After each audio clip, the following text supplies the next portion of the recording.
കേരളത്തിലൊരു UDF സർക്കാർ അധികാരത്തിൽ വരുമ്പോൾ ആ UDF സർക്കാരിന് വേണ്ടി കൈ ഉയർത്തുവാൻ കാഞ്ഞിരപ്പള്ളിയിൽ നിന്നും ഒരു UDFിൻ്റെ ജനപ്രതിനിധി ഉണ്ടാകും എന്നത് ഉറപ്പാണ്.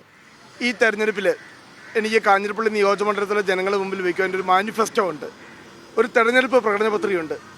അതിൽ 5 വാഗ്ദാനങ്ങളുണ്ട്. ഒന്ന്, ഉടൻ തന്നെ 2 ബൈപ്പാസുകൾ, ഒന്ന് കാഞ്ഞിരപ്പള്ളി ബൈപ്പാസും 2 കറുകച്ചാൽ ബൈപ്പാസും, നിയോജകമണ്ഡലത്തിൻ്റെ 2 അതിരുകളിലുള്ള ബൈപ്പാസുകൾ, അത് പണി പൂർത്തീകരിക്കാതെ ഇങ്ങനെ കിടക്കുകയാണ്. അതിൻ്റെ പണികൾ പൂർത്തീകരിക്കും. 2, കാഞ്ഞിരപ്പള്ളി നിയോജകമണ്ഡലത്തിലെ ഏറ്റവും വലിയ പ്രശ്നം എന്ന് പറയുന്നത് കുടിവെള്ള പ്രശ്നമാണ്. അതിനുവേണ്ടിയിട്ട് മണിമല മേജർ കുടിവെള്ള പദ്ധതി എന്ന് പറഞ്ഞുകൊണ്ട് കോടാനുകോടി രൂപ മുടക്കി ഒരു കുടിവെള്ള പദ്ധതിയുണ്ട്. അതിൻ്റെ പണി MLA പറയുന്നത് അങ്ങനെ ഒരു പദ്ധതിയേ ഇല്ലെന്നാണ് പറയുന്നത്. 75 കോടിയോളം രൂപ ചെലവഴിച്ചതാണ്. ആ പദ്ധതി പൂർത്തീകരിക്കുന്നതിന് വേണ്ടിയിട്ടുള്ള ശ്രമങ്ങളുണ്ടാവും. മൂന്നാമതായി, ഈ നിയോജകമണ്ഡലത്തിലുള്ള പൊന്തമ്പുഴ പ്രദേശത്തെ പട്ടയ വിഷയം, 1000-ഓളം കുടുംബങ്ങൾ പട്ടയമില്ലാതെ വലിയ ബുദ്ധിമുട്ടില്ല. അവരുടെ ആ പട്ടയ പ്രശ്നത്തിന് ഒരു ശാശ്വതമായ പരിഹാരമുണ്ടാകും. പ്രാഥമിക ആരോഗ്യ കേന്ദ്രങ്ങളുടെ അപര്യാപ്തതകൾ, അവയുടെ ബുദ്ധിമുട്ടുകൾ പരിഹരിക്കാനുള്ള ശ്രമങ്ങളുണ്ടാവും. അതുപോലെ തന്നെ കുന്നും ഭാഗത്ത് ഒരു സ്പോർട്സ് സ്കൂളുണ്ട്, അതിൻ്റെ പോലും നിർമ്മാണങ്ങൾ ഇപ്പോൾ പൂർത്തീകരിച്ചിട്ടില്ല. ഇങ്ങനെയുള്ള 5 കാര്യങ്ങൾ UDFിൻ്റെ 100 കർമ്മ പദ്ധതിയിൽപ്പെടുത്തിക്കൊണ്ട് ഞങ്ങളത് കൃത്യമായി തന്നെ നടപ്പാക്കുമെന്ന വാഗ്ദാനമാണ് കാഞ്ഞിരപ്പള്ളിയിലെ ജനങ്ങൾക്ക് നൽകുവാനുള്ളത്.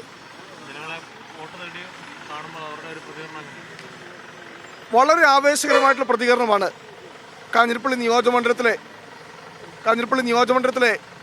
ജനങ്ങളുടെ ഭാഗത്ത് ഉണ്ടാകുന്നത്.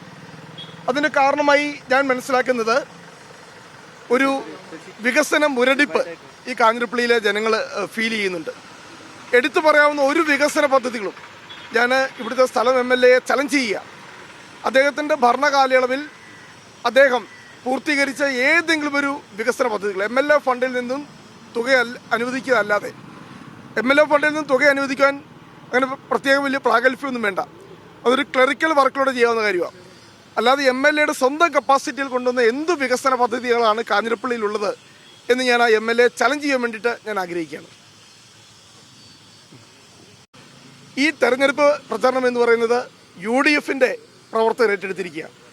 ഇവിടെ മത്സരിക്കുന്നത് UDFിലെ ഓരോ പ്രവർത്തകരുമാണ്. അതുപോലെ ആത്മാർത്ഥതയിലൂടെയാണ് അവർ പ്രവർത്തിക്കുന്നത്.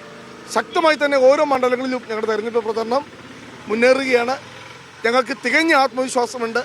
കേരളത്തിലൊരു UDF സർക്കാർ അധികാരത്തിൽ വരുമ്പോൾ ആ UDF സർക്കാരിന് വേണ്ടി കൈ ഉയർത്തുവാൻ കാഞ്ഞിരപ്പള്ളിയിൽ നിന്നും ഒരു UDFിൻ്റെ ജനപ്രതിനിധി ഉണ്ടാകും എന്നത് ഉറപ്പാണ്.